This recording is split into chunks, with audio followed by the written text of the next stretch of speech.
São Paulo, 2017. A cidade que nunca dorme. Dos arranha-céus às oportunidades. Mas será que sempre foi assim?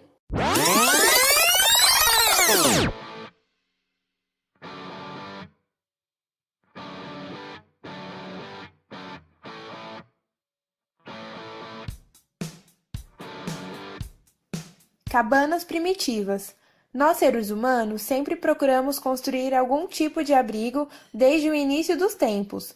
Nosso primeiro exemplo vem do Homo sapiens, que fez dos buracos, pedras e montanhas seus primeiros locais de habitação, adaptando-os às suas preferências e necessidades de sobrevivência. Essa primeira tipologia de construção arquitetônica passou a ser conhecida como cabana primitiva. E ao longo dos tempos, essas formas de moradias foram sendo adaptadas e modificadas de acordo com as novas necessidades do homem.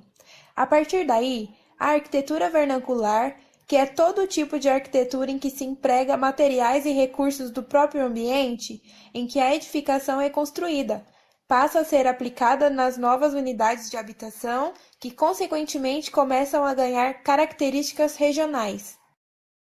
Revolução Industrial.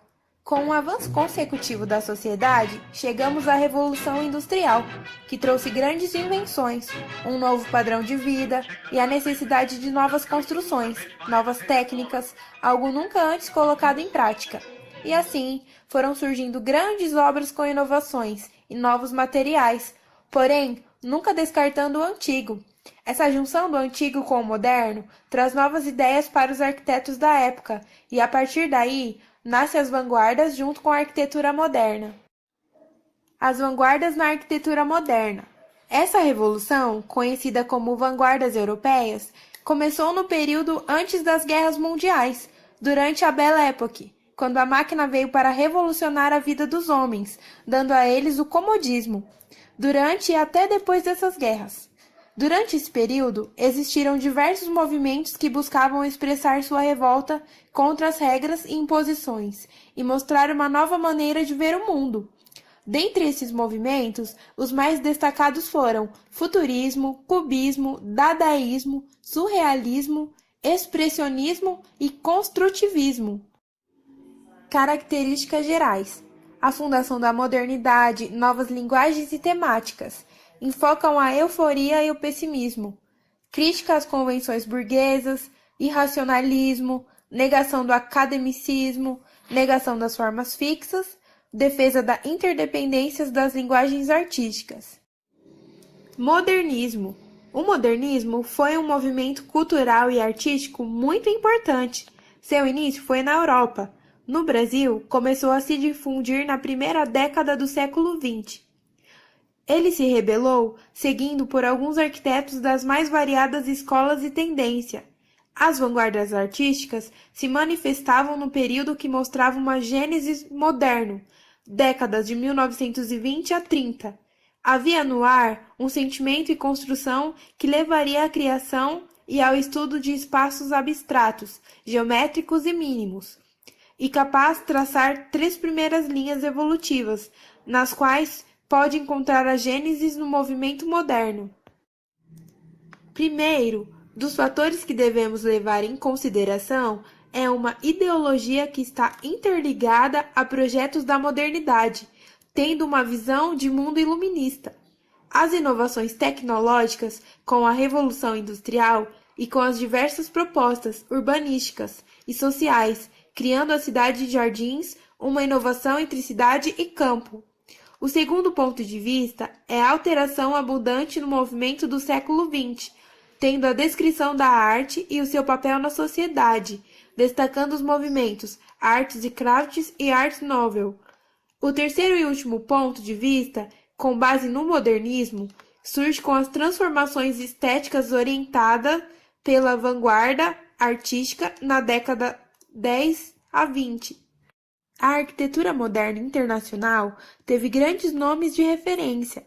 Os mais influentes foram Mies van der Rohe, Frank Lloyd e Le Corbusier, que futuramente viria a se tornar o pioneiro na utilização do brutalismo. Brutalismo como destaque na arquitetura internacional.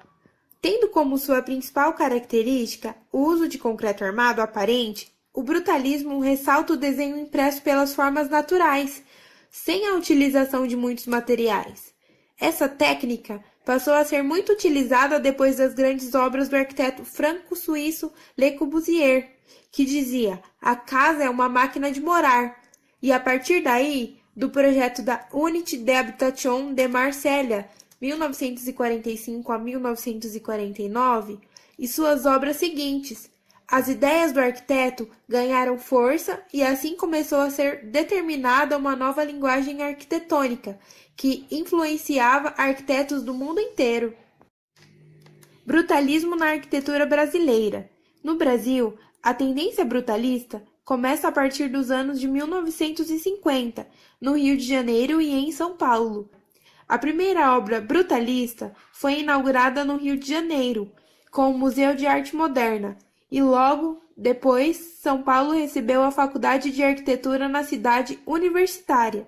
Mas o nosso maior exemplo da arquitetura moderna brutalista se aplica na construção de Brasília, que teve início com o planejamento dos brilhantes arquitetos Lúcio Costa, com orientação de Oscar Niemeyer, e assim, em 21 de abril de 1960, nasce um novo distrito, ainda incompleto, mas que futuramente viria a se tornar um marco histórico na arquitetura brasileira.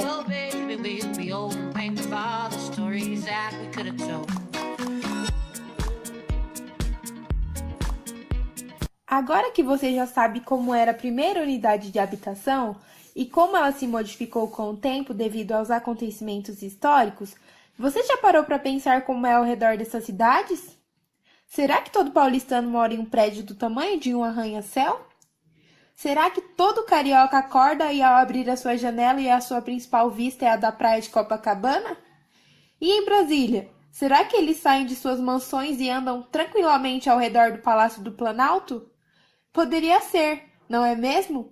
Mas a realidade de moradia do brasileiro é outra. I'm talking about putting on right now. Glocks in my mind's house, front you with that work out in front of niggas work. He say want that head up, but we don't fight fair, bruh. Catch you slipping from your back. Com o grande aumento populacional no Brasil, as moradias dos trabalhadores passaram a ser alteradas conforme ideais de economia. Programas como Minha Casa Minha Vida surgiram, usando uma arquitetura que visa apenas o lucro. Aglomerados urbanos pobres se alastravam pela cidade como um todo. Novas construções amontoadas começaram a ganhar espaço e começaram a ser alugadas para a população de baixa renda como uma forma de lucro extra.